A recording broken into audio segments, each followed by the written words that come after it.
To the featherweight division, 145 pounds, Justin Smitley versus Arciniega. First to the scale, fighting out of Oakdale, California. Please welcome Justin Smitley. Record of 9-7 as a pro, 4 wins by submission.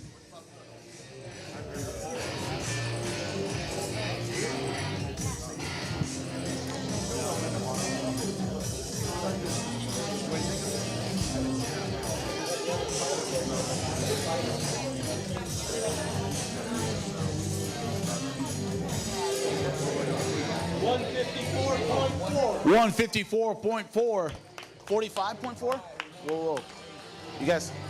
145. I need to find a weight, guys. Get on. Step out again. 140. 145. 145.4 for Justin Smitley. Little panic moment there. And his opponent, fighting out of Fresno, California, please welcome Arciniega. A record of 14-5, 1 win by knockout, 8 by submission. Yeah. They're like, no, I'm not 155.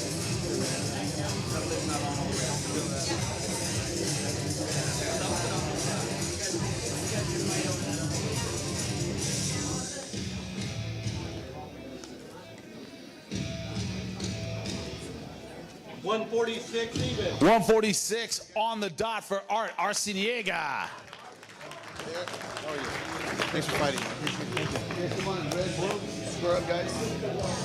The featherweights, Justin Smitley versus Arciniega. Give it up for him.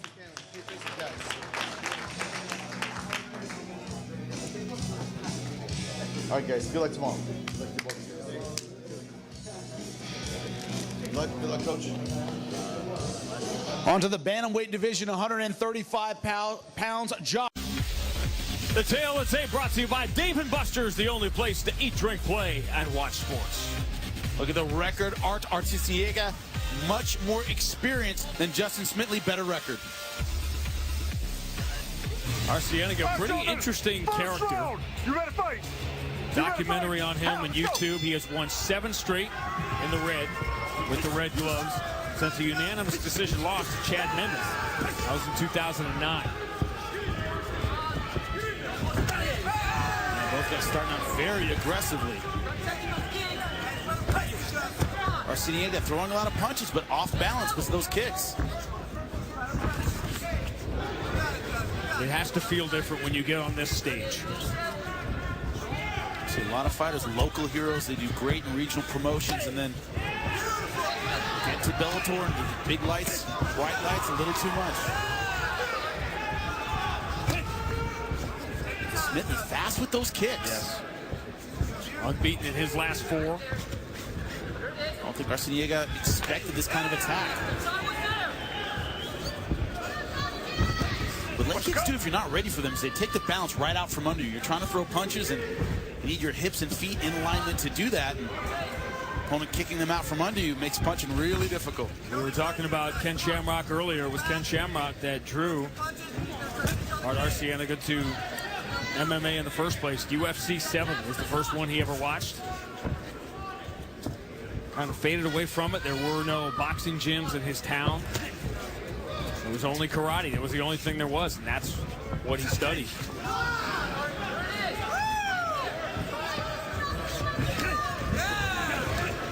In college, he watched UFC 32 with Tito Ortiz and Pat Miletich, and he was hooked for life.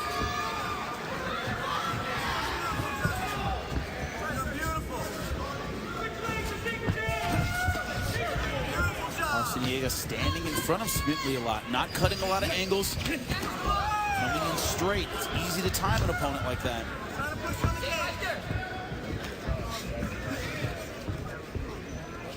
Smitley taking the outside, angling, moving his head a little bit more.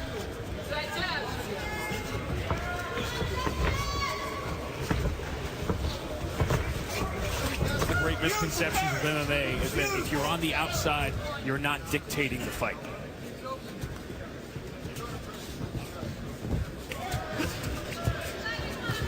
cost you in the eyes of some judges, however. I think tactically you're right, but a lot of judges see the guy in the center as the one controlling the action. Smitley so far has landed the more effective strikes. That's the #1 criteria. Effective grappling, effective striking. There hasn't been much grappling. Smitley, the effective striker so far. Sorry, Jimmy, you can't go a day now on the internet without somebody talking about MMA judging, the evolution of it. And it's very difficult to change on the fly. We talk so much about the 10-8 round, how to judge a fight, but it's very difficult to make these changes as all these big shows continue to happen. Think about how many bad decisions we've gotten in boxing where they essentially have to worry about one offensive weapon, the fists. Think about the number of offensive weapons and positions in MMA. So you're bound to see bad judging, especially only 5 rounds for a championship fight. One judge sees something the other way and it changes the entire fight. You don't get 12 rounds. There's a lot of elements that make MMA judging more complicated, I believe. Will analytics end up playing a bigger role as they have in other sports? I don't think they tell the story as well in MMA as they do in other sports, personally. Those will probably continue to evolve, What do you define as a significant strike? Well, a hard leg kick, I'm telling you, that's a significant strike if you feel one. I don't think Surrey's ever suffered a liver kick.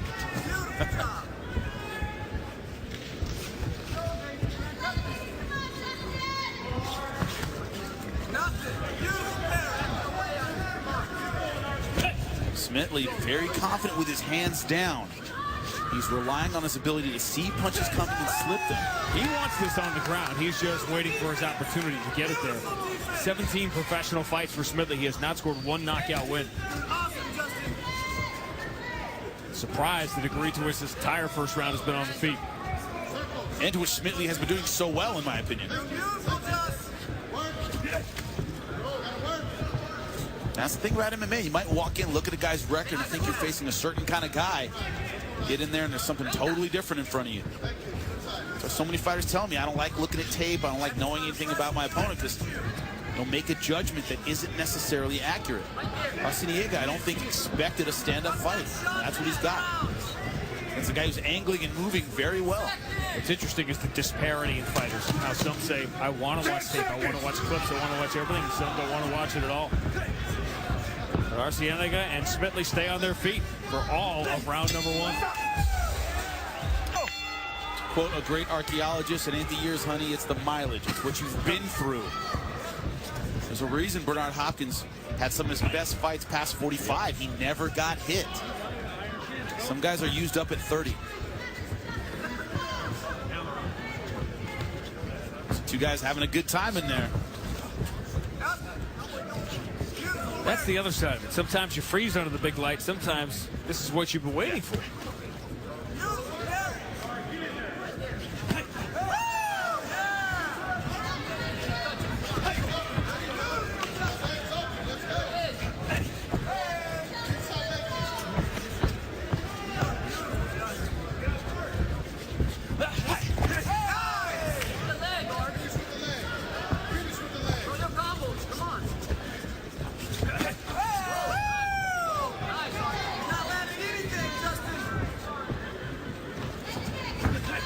Roy Jones wore that a little better. Very few fighters in history have the physical gifts of Roy Jones Jr., but Smitley fighting that kind of a fight. Prince Nassim Hamed, hands down, relying on his head movement and his awareness to get him out of danger. Now, if you're Arciniega, what you have to do is change it up, throw something he hasn't seen before, disrupt the timing that he's used to. He's basically walking forward, throwing hands, maybe 1-2s, and the occasional kick. Those are easy to see. Smitley has been knocked out 5 times in his pro career. Another nice right hand. Smitley he's throwing good single punches, but one of the things about that hands-down kind of style, they generally don't throw real effective combinations. He's relying on one shot at a time. See the first signs of damage now on Smitley. And he ate a right again, the combination. You're right. King Arthur's throwing in combinations. Problem is he's throwing very simple, straight combinations. Change it up, get a little bit more creative, because Smitley is fighting a very creative fight.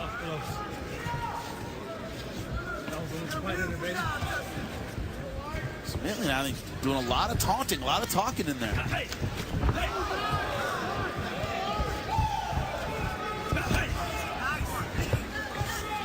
Almost a point fighting kind of style. Yeah. Gets a shot and gets out again.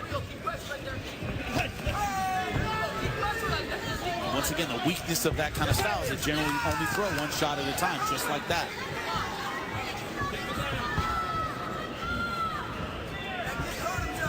And if you don't have the big-time knockout power,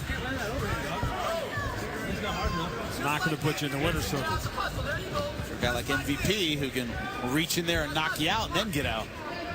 Michael Venom Page making his return to Bellator on March 4th. In his first real test against a veteran contender, Fernando Gonzalez. A fight like this, it shows you how big your toolkit is. Does Arciniega know enough to change things up? When you ask a fighter between rounds 1 and 2, hey, this isn't working, show me something different, you're assuming they have something different, something in the gym that you guys have worked on other than the 1-2 straight ahead. And we haven't seen anything else from Arciniega but the moving forward 1-2 and occasional leg kick. Yeah, you get that blank look back, like, what do you mean? Yeah, what do you mean do something different? Watch fingers. Different how? Yeah, exactly. Could you specify? We have 60 seconds here.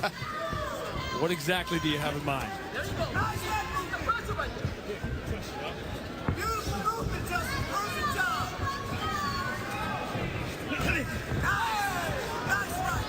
Very traditional, straightforward against a very non-traditional fighter.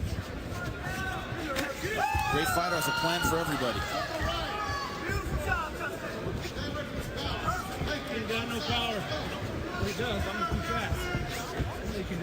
He just said, you got no power, I'm too fast. Bold words.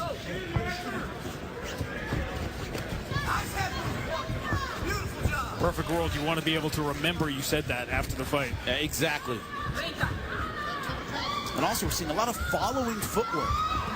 Arciniega, you don't want to follow, you don't want to chase. You want to cut the ring off, you want to angle, you want to corral your opponent. So far, he isn't doing that. Smitley has plenty of room to move, sorry to cut you off, against the fence. Smitley's getting closer. He's getting more confident. Yep.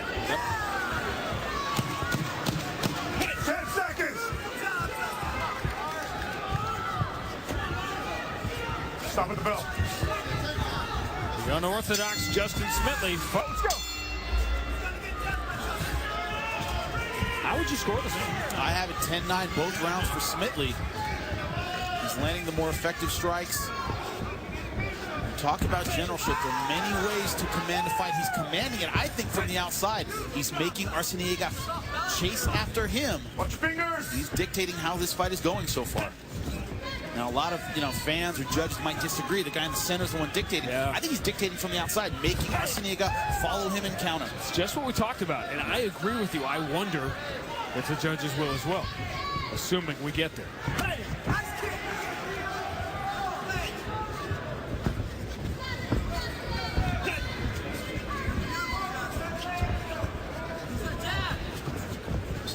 Couple that with the idea that Arciniega really hasn't landed anything of substance to kind of turn this fight around or make you think, oh, maybe has the power edge to give him the rounds. We haven't seen that either.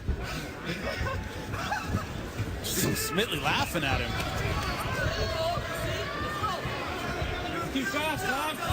You see a lot of different things inside the Bellator cage. A case of the giggles is not often one of them. Gotta be ready for anything. I mean, some opponents love talking trash. Diaz brothers will flip you the bird. You have to deal with all those things. You're gonna be professional.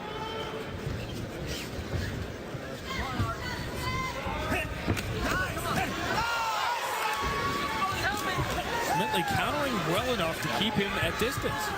Even when he gets him corralled, he's not able to get into a shootout with Smitley. It's been an interesting performance by Justin Smitley. I'm also surprised at the lack of grappling. Arciniega hasn't said, screw it, going for the double leg or the Greco clinch, put him against the fence, turn it into a takedown battle. It's been all stand-up, even though Smitley's been frustrating him from the outside. That's rare.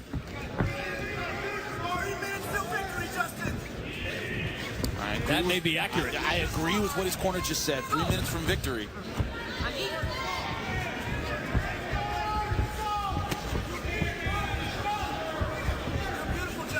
question is, do you want to give that kind of advice in a round that, you and I so far see Smitley winning, but we wouldn't say it's 100%. You want to convince your fighter, all you have to do is stay alive for the next 3 minutes, instead of, hey, finish it out aggressively, hurt him before the end of the round, really ice this fight.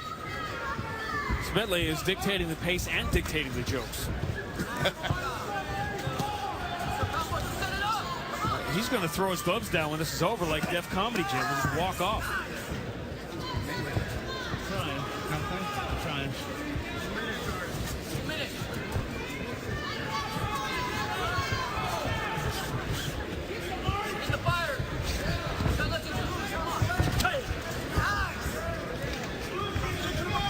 This is a fight where Arciniega's lack of, I would say, offensive diversity is hurting him. We've seen the same attack from the first minute to the last minute. It's never worked. Smitley's been able to see everything. And just a stubborn reticence to change. Yep. Maybe he thinks he's winning in the eyes of the judges because he's the one stepping forward. If I were Arciniega's corner, I'd say, hey, friendship is for after the fight. Go after this dude like you mean it. Both guys are friendly. They're both laughing and smiling. That's great if you're winning, but you're not. You want to have a beer with him, do it after you pick him up off the ground. Exactly. Most friendliness, that's benefiting Smitley, who I believe is winning rounds. Eye-opening performance here by Justin Smitley. This is one of those ones you remember. Hey, remember that guy? Yep. Got a kick out of that guy. He fought a clever fight.